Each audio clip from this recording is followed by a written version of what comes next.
Hello? Don't walk away from me. Hello, 1K. Did you know the founder? I sure did. Not as well as Byron, but she was still around when I was born. I remember she came and talked to me after New Alexandria, told me how sorry she was. I never blamed her for that. It wasn't her responsibility. What was New Jerusalem like when you were born?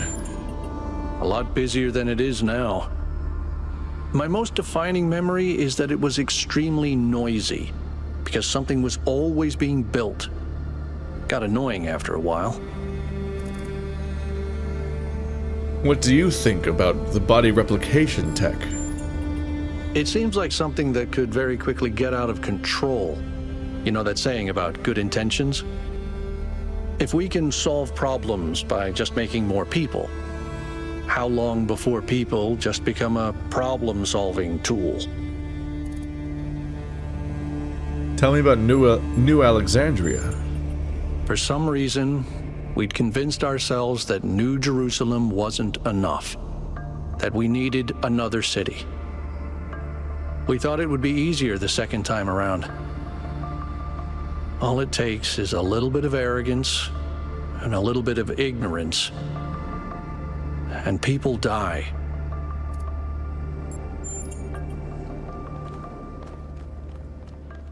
It's interesting that the new power is something that stresses them out. Like it has narrative implications instead of just being a funny puzzle mechanic. So the things are building off of each other to interesting degrees. Kind of looking for statues, but also just kind of looking around. Is that a bonus puzzle out there? Already listed? It is a bit of a chilling idea to bring up the idea like, oh, if you can solve problems by getting more people, then at one point do people themselves just become the problem-solving tool? But I don't know if this society is full of people that think in such ways where they would exploit one another.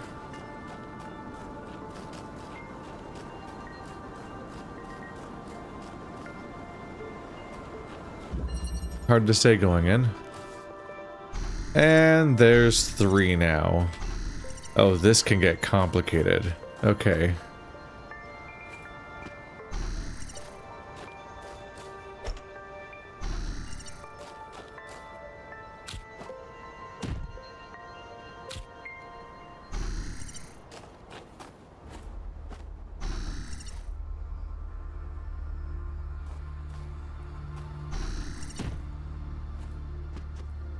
Okay, you can jump from that to that, so there is that.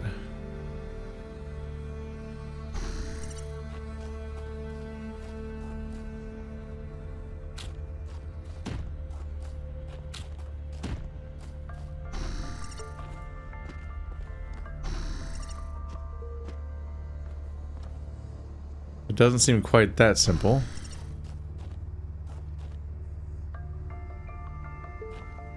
We need to go higher.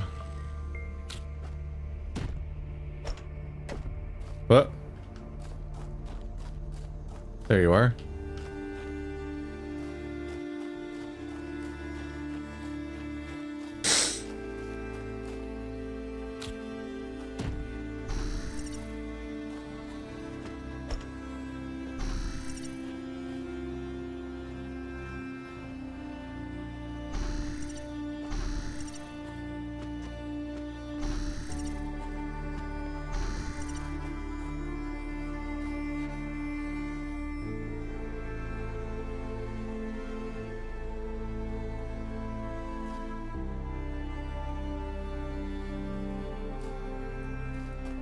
Huh.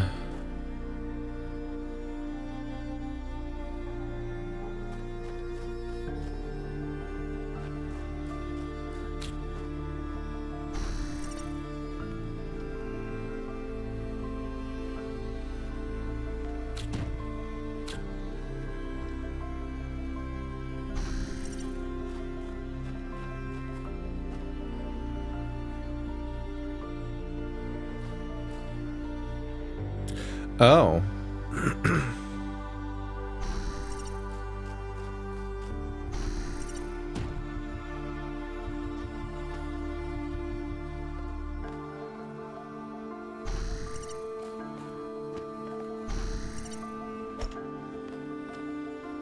Alright, well I didn't know that was an option.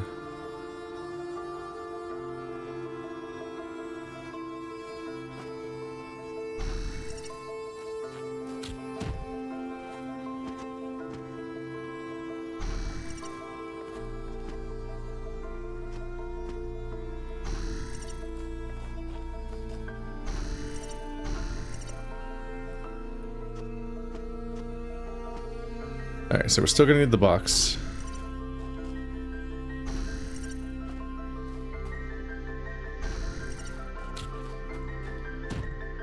Which basically means do the exact same thing, but with the box.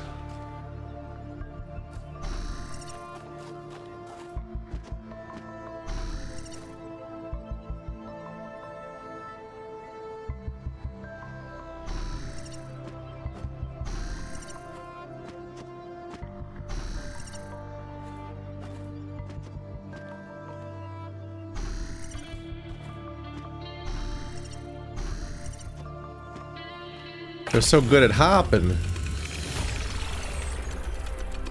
Hopping and scotching and climbing, and look at them go. We're already halfway there. Okay.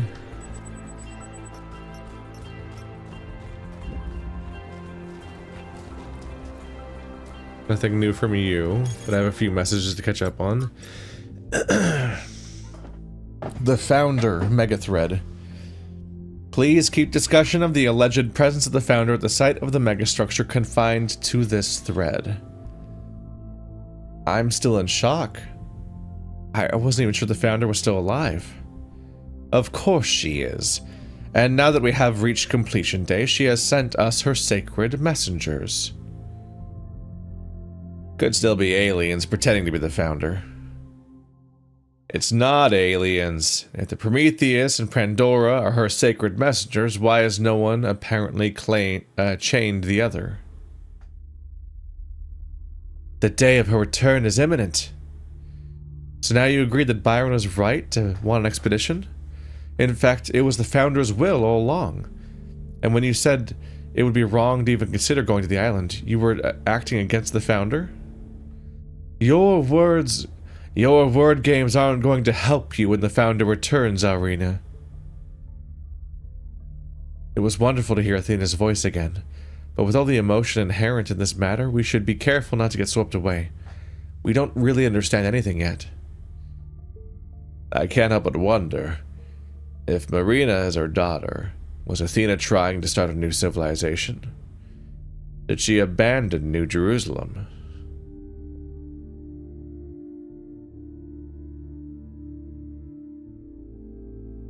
She was always a leader. Maybe she just wanted to experience something private.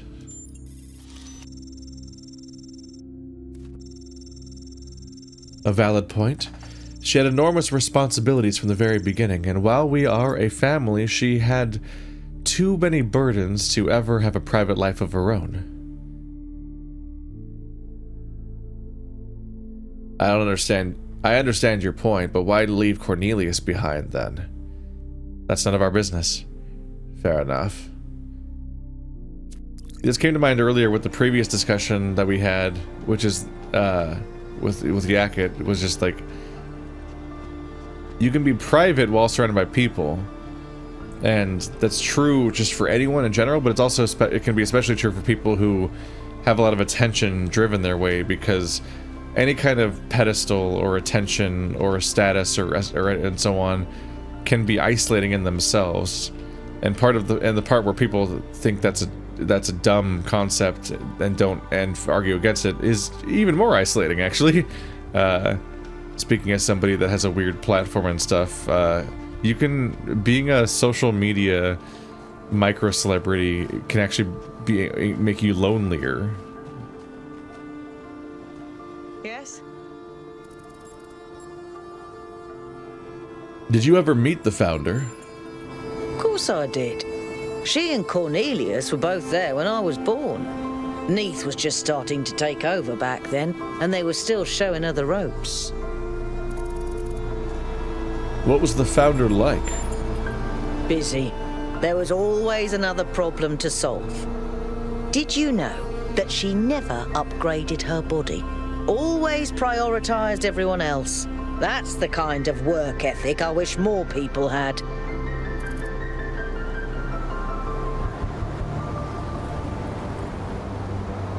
I think the obsession with work becomes self-destructive at some point.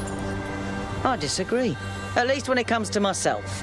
For me, living is doing. Do you ever crave companionship? I've never felt the need for a partner as such. I've met a lot of people who do. Athena and Cornelius, Atal and Damien, Sarabai and Hypatia. But that's not really for me. So far, at least. But I do have social needs like anyone.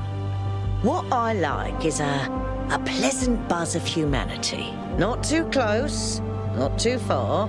Something I can be part of without having it get in my face all the time. Relatable. Could these visions affect my mind? The data stream overloads? Yes, they could. There are safeguards to prevent that from happening, but these aren't exactly carefully controlled circumstances. It's hard to predict. Our brains are absurdly complicated, which is why it's so hard to make more of us. Why do you think the founder left New Jerusalem? Maybe she just got sick of things breaking all the time. What exactly can these particle clouds do? As far as I can tell, anything, which is insane. How do you feel about Mayor Herman's policies? I used to think it was the only safe way forward. Keep things simple and under control. Now I'm not so sure that ever made sense. What do you think about Miranda? She's so innocent and full of wonder, it should make me want to retch, metaphorically speaking. But I'll admit, she's sort of charming. I should get back to work.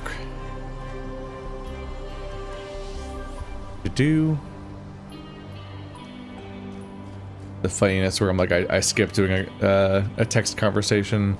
So I'm like, let's do one more puzzle, then I'll do the next messages on the board. And then immediately there's a character with a huge dialogue tree right in front of me. Well, guess we're doing this now. Don't want to let them wander off and lose track, and then have them maybe not show up in front of me for a long time.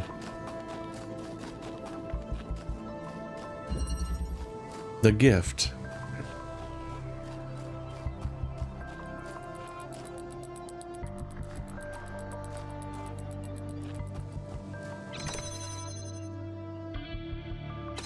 Alright, so there's a box I can't reach. There's a connector I can't reach. There's a whole lot I can't reach. But I do see them up here. Ha ha ha. Funny bit of taunting, putting it right in front of me like that. If I hop down, I can get to the box.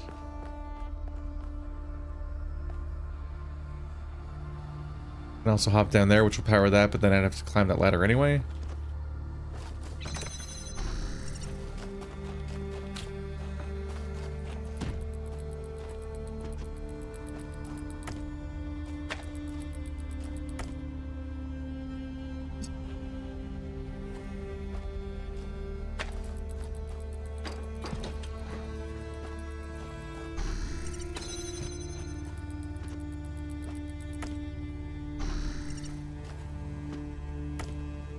There we go.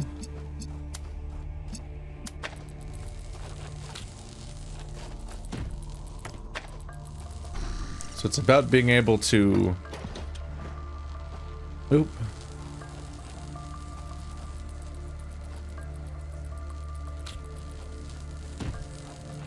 It's called the gift because you hand something off by hand.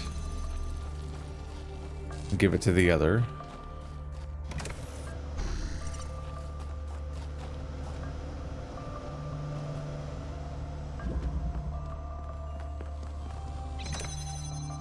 But I still need something to put here.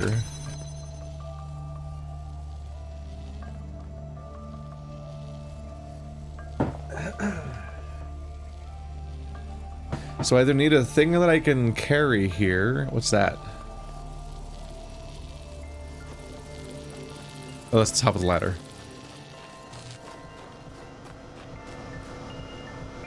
Cannot take that with me.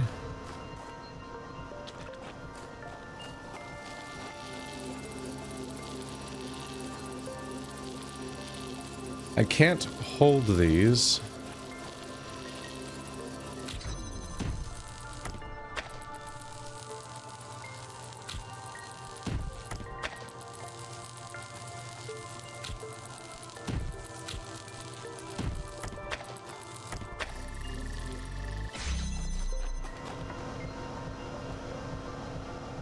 Let's see if I can grab it from here. There you go. So I was looking around, I'm like, there's no other objects around here, and that seems like a straightforward little paradox where you can't get the other guy to ride the fan because he's powering it. But we got there eventually. So both of the lost puzzles are pre-marked. It's a little bit odd.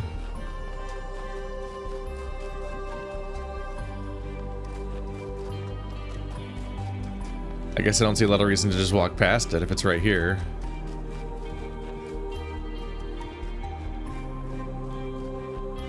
Why not? Body replication. Dosicles. I'm kind of past reading every single name because it's hard to keep track of who all these people are anyway. I'm already mixing up the names constantly, or the voices. The technology discovered by the expedition changes everything. Every argument about how hard it is to get access to the resources necessary to create more of us goes out the window. We can create more people. 1K doesn't have to be last. And it would be easy. Are we really going to give up just because of the goal? Energy doesn't come from just out of nowhere. We have no idea what the real cost behind this technology is. Besides, the goal is an ideal, not just a limit we ran into by accident. It is the will of the founder. Yeah, right. It's not necessary to share a personal belief in the founder to understand the value of the goal. It's clear to all, but the most radical, that humanity needs limits, for its own sake and for the sake of the planet. You say that as if it was self-evident. It's not. You're smuggling a whole host of misanthropic ideas into the conversation under the disguise of reasonableness. Your premises are completely rotten. I believe the results of human history speak for themselves, and I find it shocking that anyone would disagree with something so obvious. Shocking that anyone would value human beings and think that maybe our ancestors could have solved their problems using their brains instead of preaching misery for all. That maybe there was some fucking point in blaming other factors beyond technology and growth. Like, I don't know, people in positions of authority preaching their own self-important bullshit morality instead of trying to solve ordinary people's problems. Authority. I'm just an academic. That's completely disingenuous, and you know it. Your clique has the mayor's ear. Clique? I assure you there is no such thing. This conversation is getting out of hand. If you can't behave, I'm shutting this thread down. They're not getting along collectively. Okay.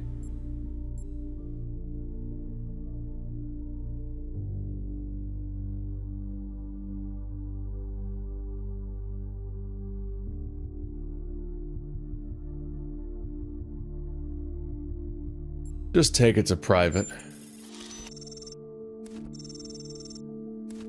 I have no desire to be berated by fanatics.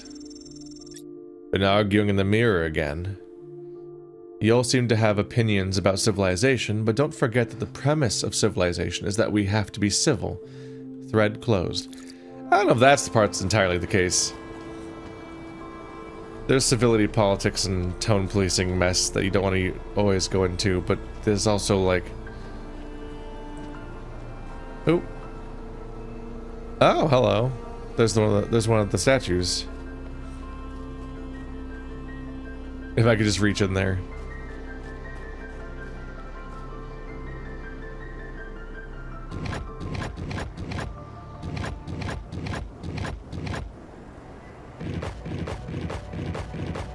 Huh. Well, we'll keep that in mind.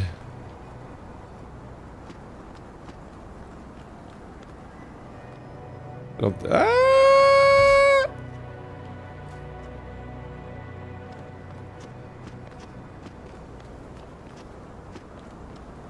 I'm gonna die. Unless... Yeah, I don't think I currently have a password to put in, but that was a cool thing to notice for later. If I can get down here and make it there, I might as well just check it out at this point.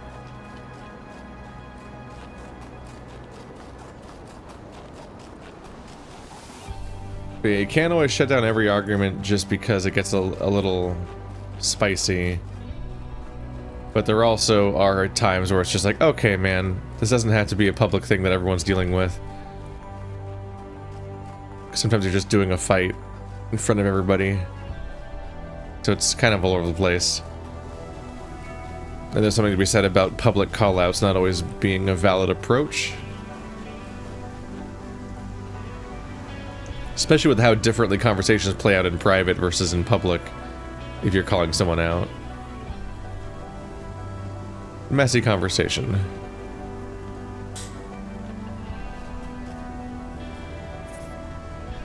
Follow my sprite.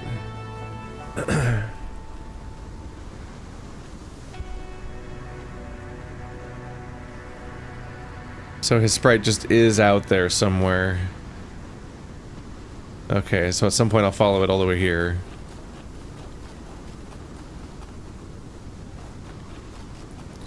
These are potentially the more open-ended ones that can be harder to do. Some of the other puzzles are really straightforward. I think I might have even found the other statue's puzzle. I might be putting in that code. But for finding a sprite, you just gotta find the sprite.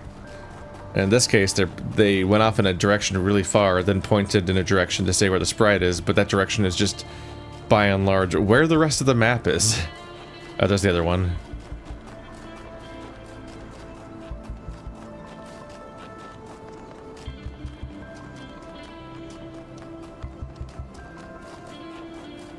Alright, let us get back in there.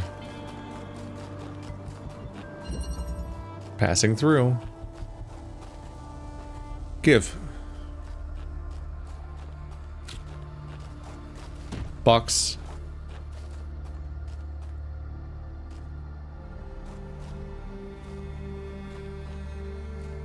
It's from those windows. They make little C's or U's or whatever.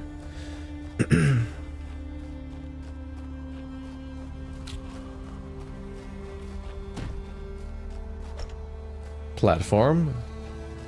So there should be another person somewhere. There he is.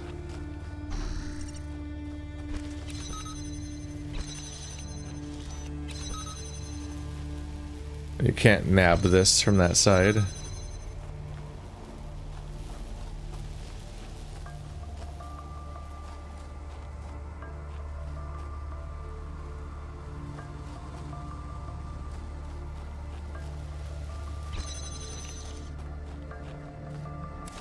That's what I thought. It's not that simple. Vertical bars just block everything, even stuff like jammers that seem like they should just work regardless.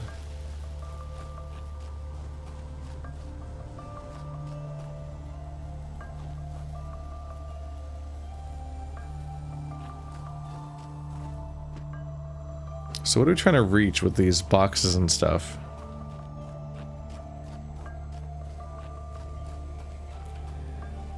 I think even if we stand on top of this thing and the box and so on, we still won't be tall enough to put the jammer taller than that wall to look over the barriers.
Not that easy.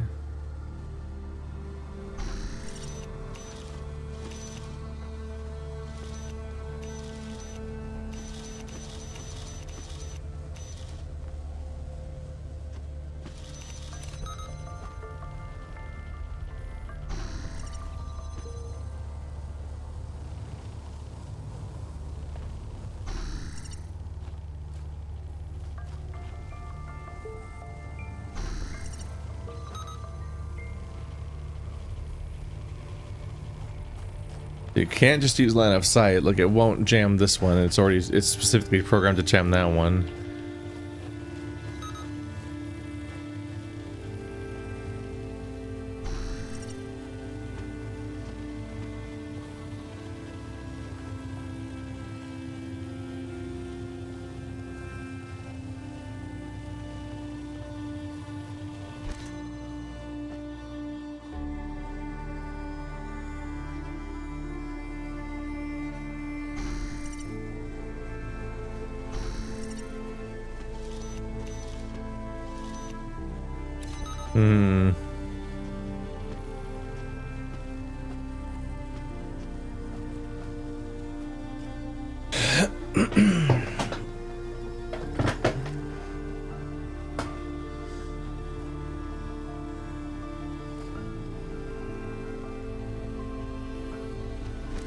Okay, I think I get some of it.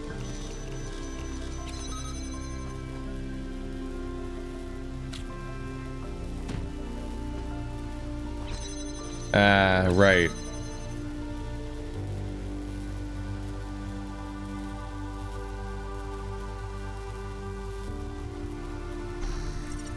Well, then what if you changed sides?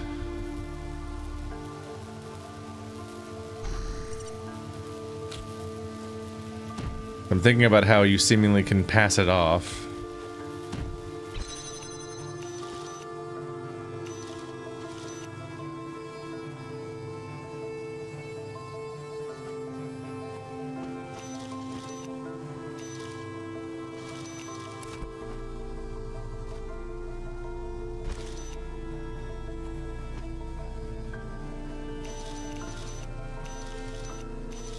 I can't jam it from here.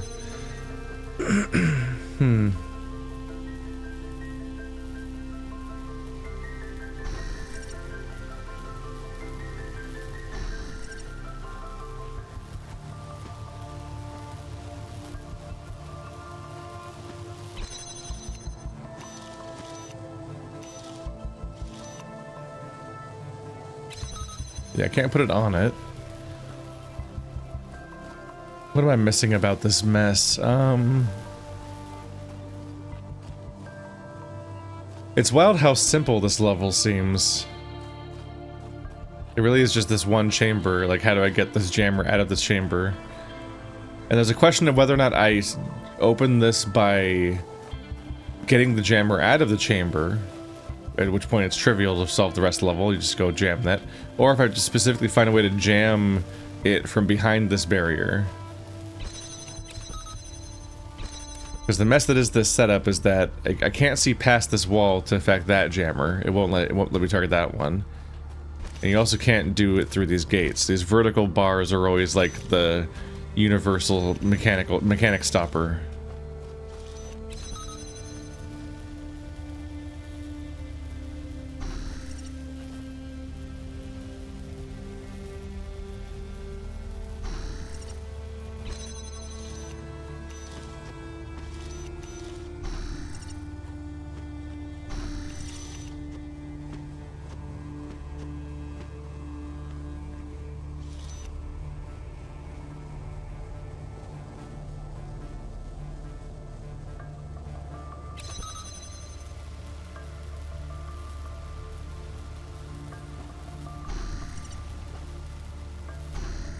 What does happen if I grab this and put it on you, targeting that?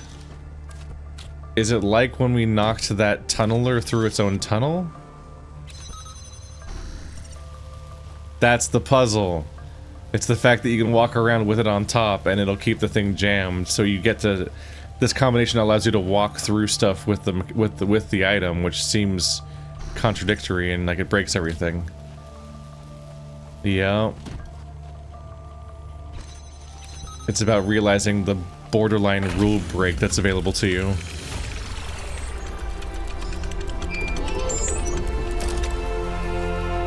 I can't imagine spending years in such a desolate place.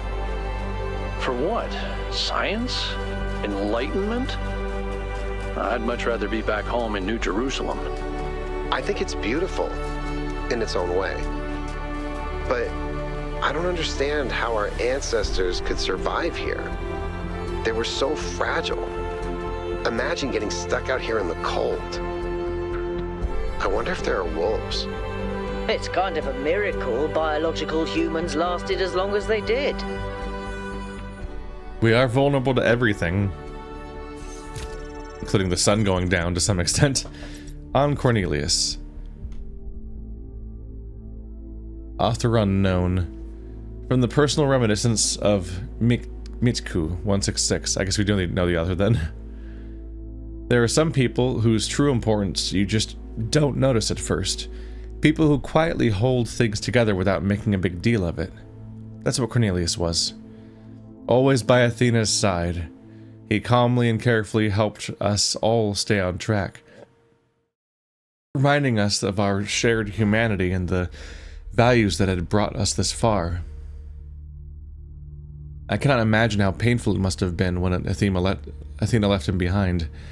When he went on his so-called research expedition, most people thought he went looking for her. To be honest, I thought he might never come back, and I was surprised when he finally did. I still don't understand how she could leave him. They seemed to love each other so deeply. After he returned, Cornelius was different. He founded the Museum of the Simulation and very rarely left its premises. The archive scholars doted on him, but he walled himself off, becoming almost as much of a recluse as Eustathius. The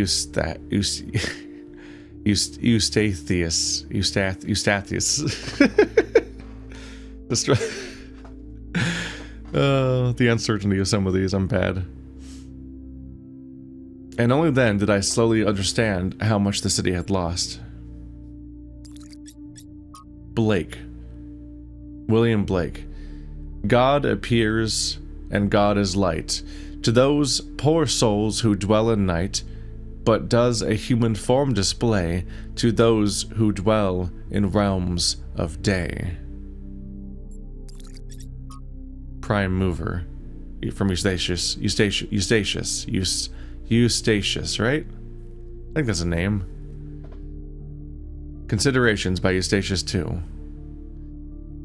While it is hard, from our vantage point, I fully believe in any of the ancient religions. I must admit that I have come to believe in the existence of a prime mover. Not a designer as such, certainly not an interventionist god, but some force that sets the universe itself into motion.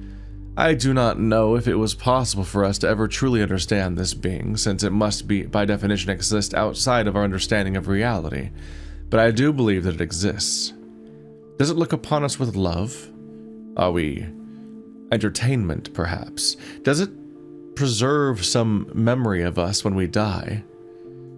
All of this I cannot answer, but I do not disbelieve those who honestly speak of having experienced some manner of brief communion with this entity.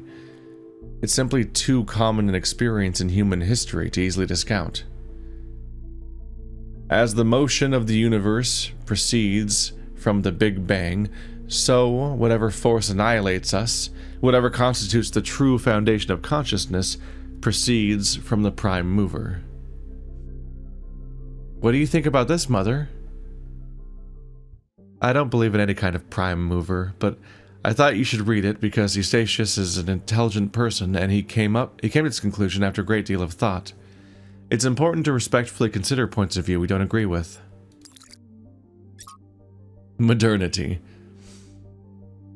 The Book of Annotated Internet Comments by Eustathius II. If modernity is so great, why is everyone so fundamentally disappointed with the world? Why do we sigh with pleasure at the sight of old houses, but feel nothing but depressed and alienated by skyscrapers? Why do we yearn for lush forests and wide plains, not narrow canyons between buildings? 5358F. We love all this technology so much. Why is our idea of happiness to get away from it? Could it be that progress is just a story we tell ourselves to justify why we allow ourselves to be dominated by inhumanity and other forms of living have something to offer? It seems that many of us share this desire to immerse ourselves in nature. Though we are ourselves entirely technological beings, we enjoy and value the Earth's diverse and unpredictable biosphere. But does that mean that progress is just a narrative, as this ancient commenter suggests? Or does it mean that technological progression and a love of nature, of the natural world, are not in fact mutually exclusive? And yet if this person was left on his own somewhere in the wilderness, he would feel nothing but terror. The appreciation of nature is rooted in the experience of civilization, of safety. True, but he's still right. So much of what our ancestors created in their last years was alienating to the majority of people.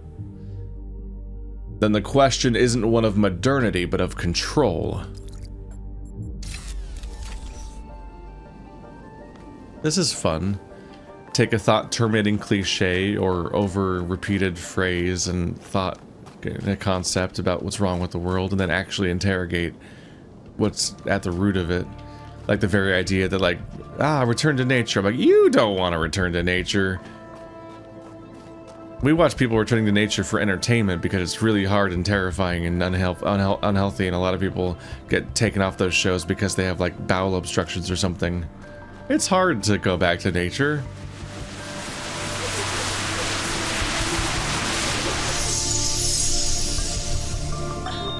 If we believe that life is inherently valuable, if we think that other species are worth preserving, and we recognize that most of the universe is barren, then it follows that we have a duty not only to defend life, but to spread it. If life is the most valuable thing in the universe, then perhaps, in a sense, the cosmos itself is depending on us to do this. Like birds carrying seeds to uninhabited islands. Maybe that's our role in the galactic ecology.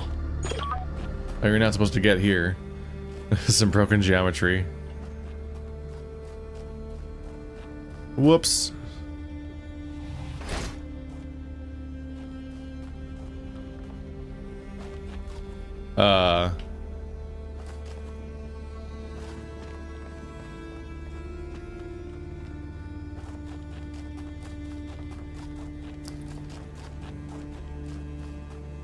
So I kind of thought the game was going to kill me. This is really funny, but when I jump really big heights in video games, I close my eyes sometimes because I'm like, huh? I get like a little head rush from the simulated concept of falling, even though we're not even VR. They're letting me walk all the way out here? Man, I have to walk all the way back when I make this mistake. I might walk into the water to die and see if it takes me back up. Look at this transition of the landscape. This tundra. There's an old saying about how, in the end, the sea will claim everything. I have no doubt that this is true. In the long history of the human species, entire regions have disappeared under the waves. Places like Beringia and Doggerland still echo in our cultural memories. But we shouldn't forget that life began in the sea. We are the children of the sea. And it's not through floods and ruin that the sea will claim everything, but through us. They wouldn't put dialogue here.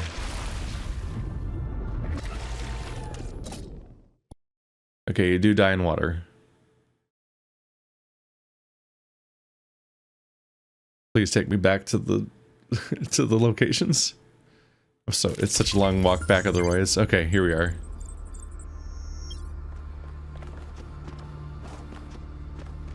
Curse me for having dialogue play and being like, well, I should explore a bit, and then I fell. But I found secret dialogue, I guess. It seems like that that happens when you go there specifically. Could be on a timer technically, but so far things haven't felt that way. The two-body problem. We're taking it a bit literally, aren't we?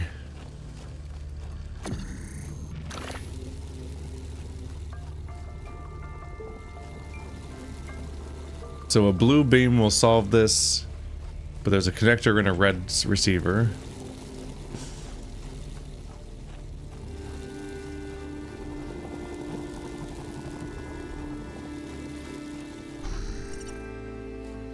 So switching characters through the vertical gates is one of the few things you can actually do through them.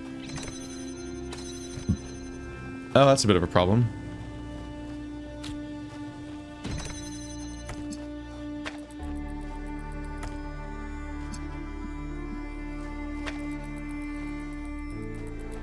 We need to get blue to there. I guess it's not entirely a problem because that lets me do that.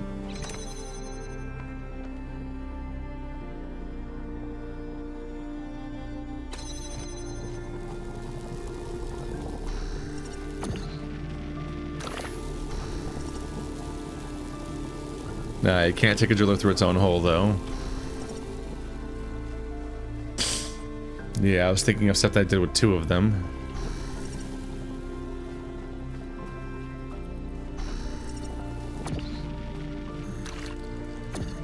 So in that case, we'll back it up a bit so it doesn't get in the way of itself.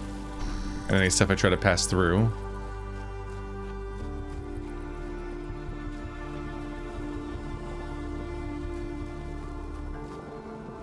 So we need the red beam to connect to the other connector.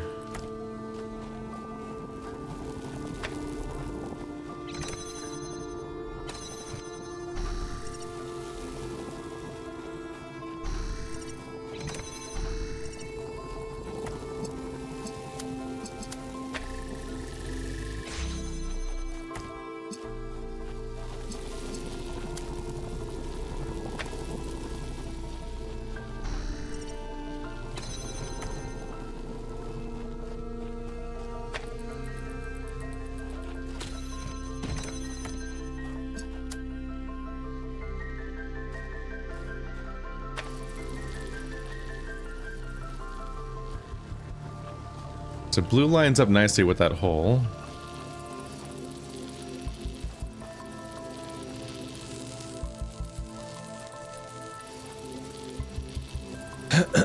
But I get in trouble with these.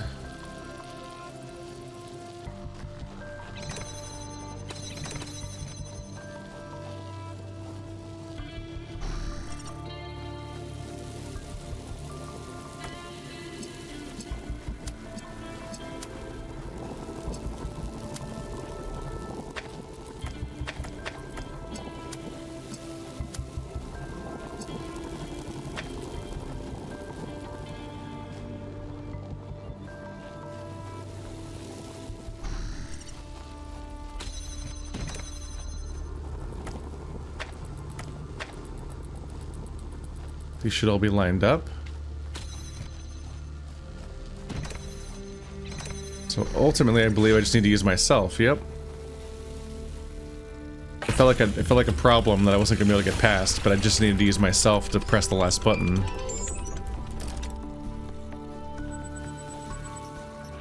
We are in fact getting there. Ooh.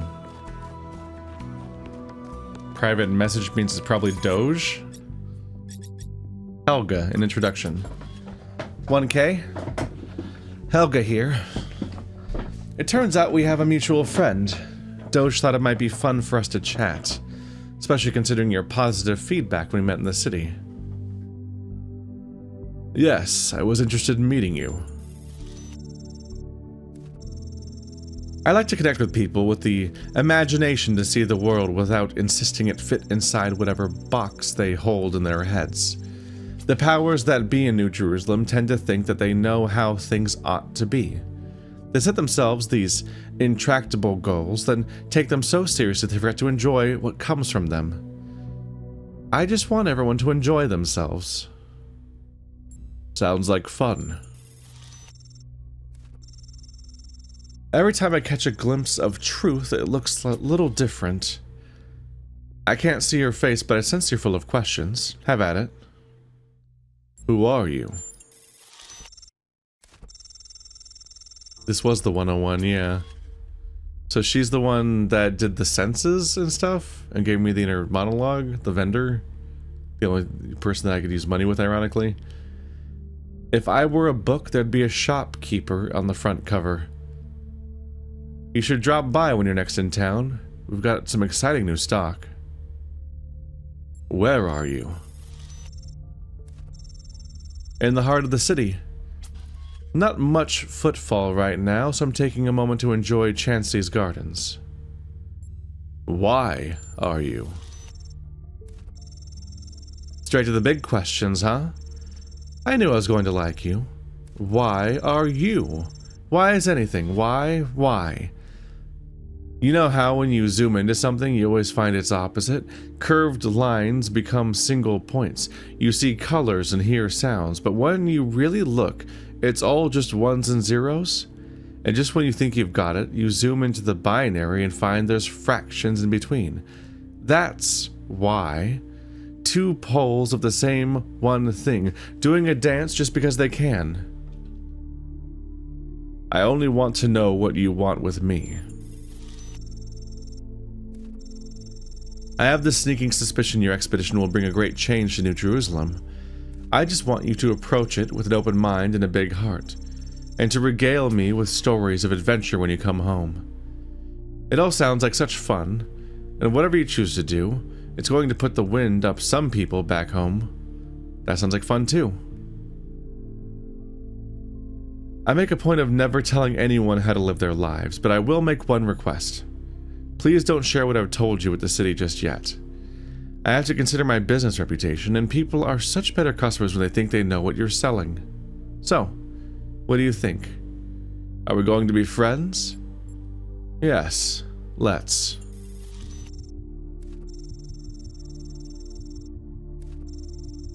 How sweet. Well, usually there's a bit more of a ceremony, nothing fancy, just some rituals where you eat a live bat and then vibrate some cat guts in the precise frequency of the gate to the 9th dimension, but that will have to wait until you're next in the city. In the meantime, welcome to the Coven. Wait, is this some kind of secret society? That makes things sound terribly organized, but they're really just organized terribly, if at all. So, no, it's not a secret society, it's just that society contains people who know secrets. Are there others? Of course. Everyone in the city is a member of the Coven in some way or another. Most of them don't even realize it, but everyone knows a few words of magic. Is there a secret handshake?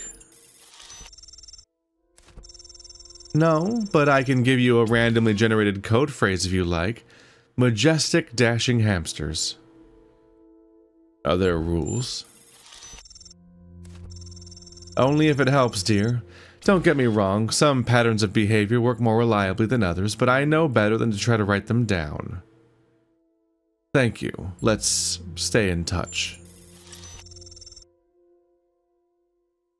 The Coven is not a place I would think I would end up. That's a bit odd, but okay.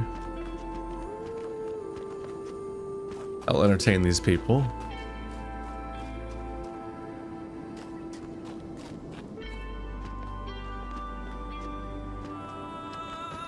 And perhaps they're implying I can sit here and cycle through all the characters and try to get a different outcome, but I don't know.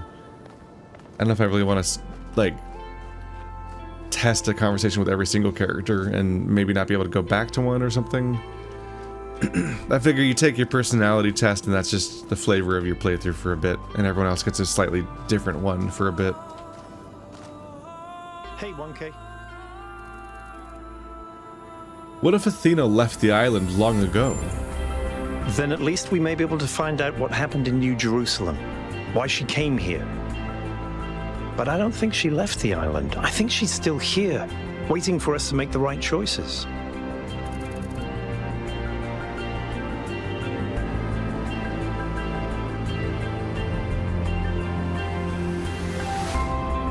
There's no rational reason to think so. I can't be certain that she's here, but it's not irrational to draw conclusions from incomplete data. As long as you give yourself a chance to change your mind. Tell me a joke. Okay? How many robots does it take to change a light bulb? 1,000? I don't know, how many? Replacing a light bulb is a waste of resources, and the founder would be outraged. That's terrible. You know, Herman had the same reaction. Why do you believe that there should be more people? I think every single human being is completely unique, and every instance of consciousness is a miracle. The more of us there are, the more alive the universe is. And the more we all interact with each other, the more complex the life of the universe becomes. So I believe that people are a fundamental good. I don't believe we're all flawless, but I think every one of us matters precisely because nothing else does. Do you think the megastructure technology could be misused, whatever it is and does? Could be? Yes, of course. All technology has the potential to be misused, from fire and the wheel to whatever makes these particle clouds. But that doesn't mean it has to be. Does your faith in humanity ever waver? In the principle of it, no. It's not just that I believe humanity is fundamentally good, although I do. It's that I think sentience is the foundation of everything else. What's the point of stars and galaxies, of hills and forests, without someone to perceive them? But my faith that we can actually grow up, that we can break out of these loops and take control of our destiny, that's something I struggle with every single day.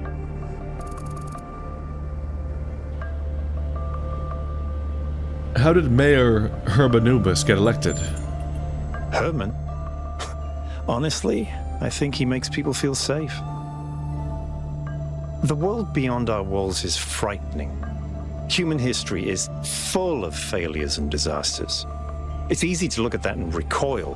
Herman offers a vision of the future that feels contained, manageable.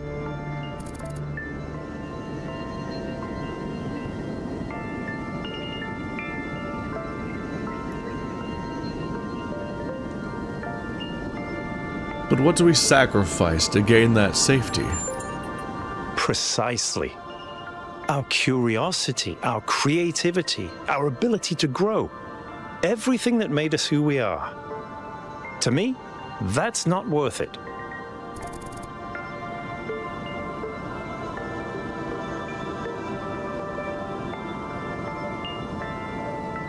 What are the implications of Melville's analysis of the particle clouds? Athena was always trying to understand the reality underneath what we perceive, the objective truth. That's why she was capable of leaving the simulation. And even after she was free, she never stopped trying to understand more. I suspect her research took her another step closer to understanding the truth.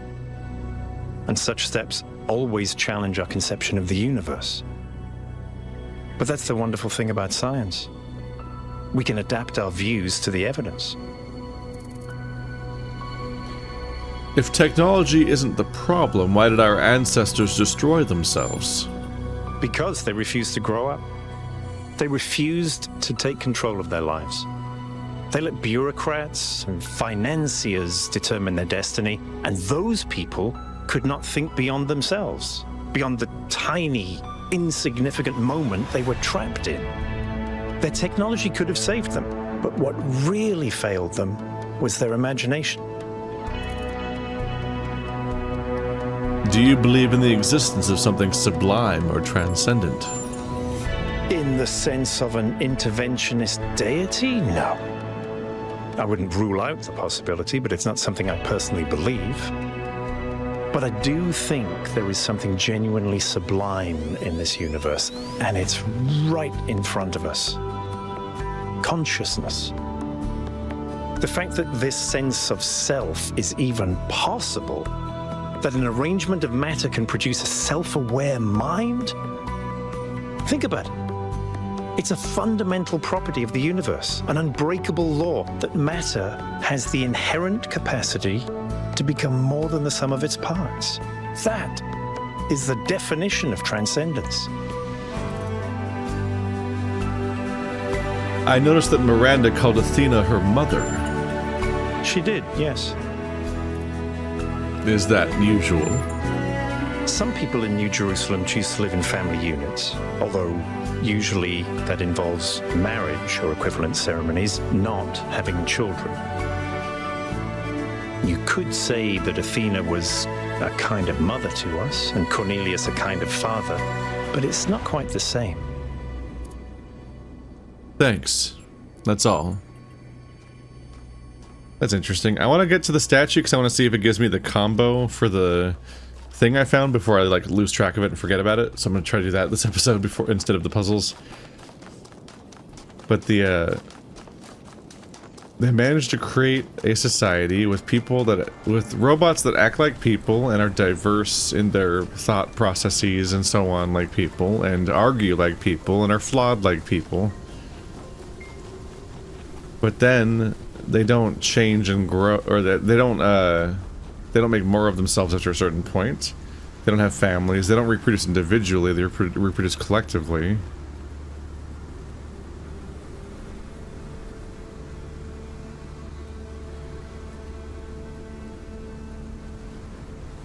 Huh. Cat.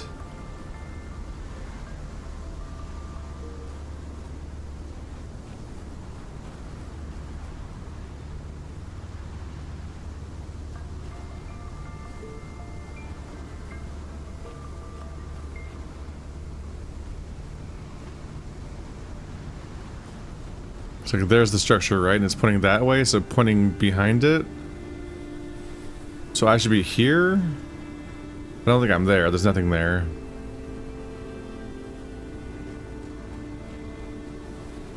Huh.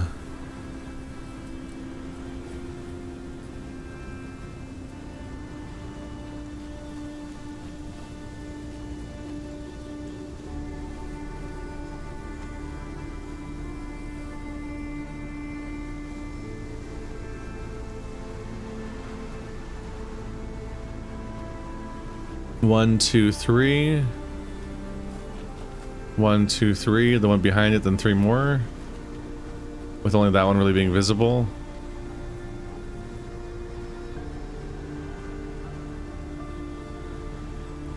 Is there one here then? Does this count? No, because those 3. So it should be there. So it looks like I have to make...